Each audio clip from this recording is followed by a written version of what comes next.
නමෝ තස්ස භගවතෝ අරහතෝ සම්මා සම්බුද්දස්ස. පින්වතුනි, ඒ අමාමෑණී වූ ලෝතුරා සම්මා සම්බුදුරජාණන් වහන්සේ විසින් අහිංසක සත්වයාගේ සංසාර දුක්ගිනි නිවනු පිණිස දේශනා කොට වදාළ නිර්මල සී සද්ධර්මයෙන් බිඳක් කෙටියෙන් නමුත් මේ මොහොතේදී ඔබ වෙතට දේශනා කරන්නටයි මම සූදානම් වුණේ. පින්වතුනි, අංගුත්තර නිකායේ ဒုတိ ය පඤ්ඤාසකේ චතුක්ක නිපාතයට අයත් සූත්‍රයක් තිබෙනවා. පත්තකම්ම සූත්‍රය කියලා. බුදුරජාණන් වහන්සේ අනේපිඬු සිටුතුමාට දේශනා කරනවා මේ ලෝකේ ඉෂ්ට වූ කාන්ත වූ මනාප වූ දුර්ලභ ධර්මයෝ 4ක් තියෙනවා කියලා. එයින් පළමු කාරණාව තමයි මට ධාර්මිකව භෝග සම්පත් ලැබේවා. යමෙක් බලාපොරොත්තු වෙනවා නම් ඒ කාරණාව ලෝකයේ තුල ඉෂ්ට වූ කාන්ත වූ මනාප වූ දුර්ලභ කාරණාවක් බව. දෙවනුව පින්වතුනි, යමෙක් බලාපොරොත්තු වෙනවා නම් ධාර්මික භෝග සම්පත් ලද මට නෑදෑ පිරිවර්ධ ලැබේවා කියලා. ඒ තමා දෙවෙනි දුර්ලභ කාරණාව.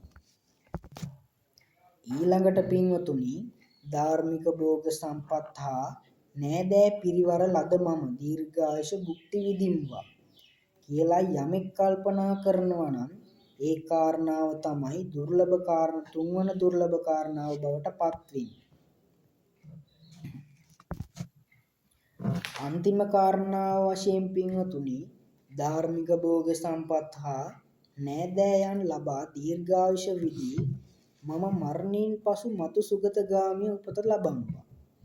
යමෙක් කල්පනා කරනවා නම් ඒ කාරණාවත් ලෝකයේ ඉෂ්ට වූ කාන්ත වූ මනාප වූ දුර්ලභ වූ කාරණාවක් කියලා තථාගතයන්න් වහන්සේ දේශනා කළා.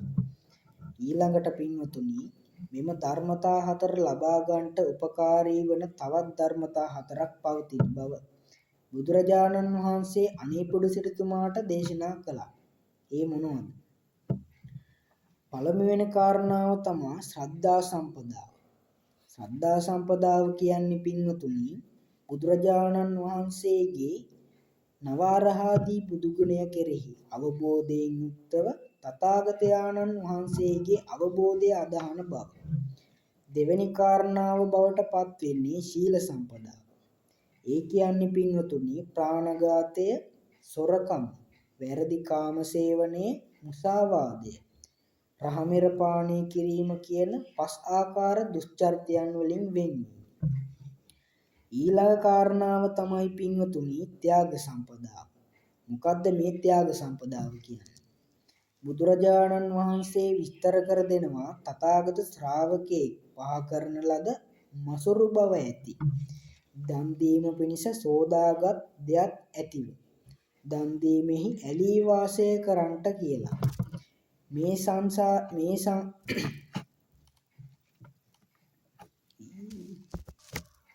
ඊළඟ කාරණාව තමයි පින්වතුනි ත්‍යාග සම්පදාව. මොකද්ද මේ ත්‍යාග සම්පදාව කියන්නේ?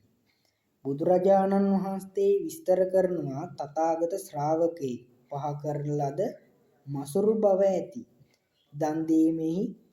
දන් දීම පිණිස සෝදාගත් දෙයක් ඇතිව දන් දීමෙහි ඇලී වාසය කරන්ට කියලා.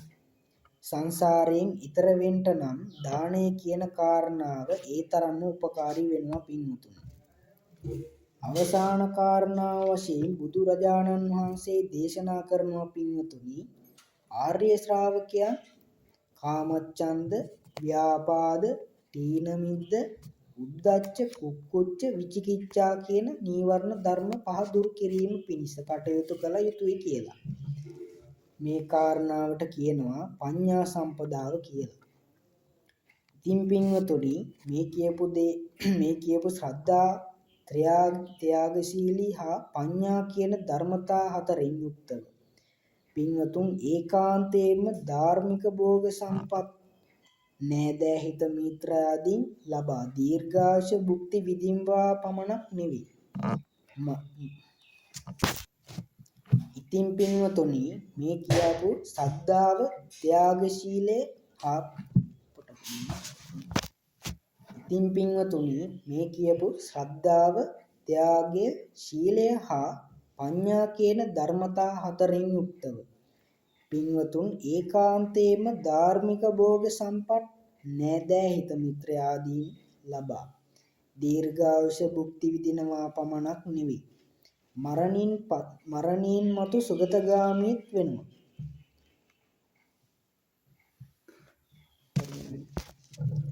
ඉතින් පින්වතුනි මේ කියපු ශ්‍රද්ධාව, ත්‍යාගය, ශීලය හා පඤ්ඤා කියන ධර්මතා හතරෙන් යුක්තව පින්වතුන් ඒකාන්තයෙන්ම ධාර්මික භෝග සම්පත් නෑදෑ හිත මිත්‍රාදීන් ලබා දීර්ඝායුෂ භුක්ති විඳිනවා පමණක් නෙවෙයි මරණින් මතු සුගතගාමීත් වෙනවා. ඒ නිසා අපේ පින්වතුන් සියලු දෙනාම තමන්ගේ ශක්තික් පමණි මේ ගුණ ධර්මයන් තමන්ගේ ජීවිතය තුළ රෝපණය කරගන්න උත්සාහ වෙන්න කියලා මම යෝජනා කරනවා.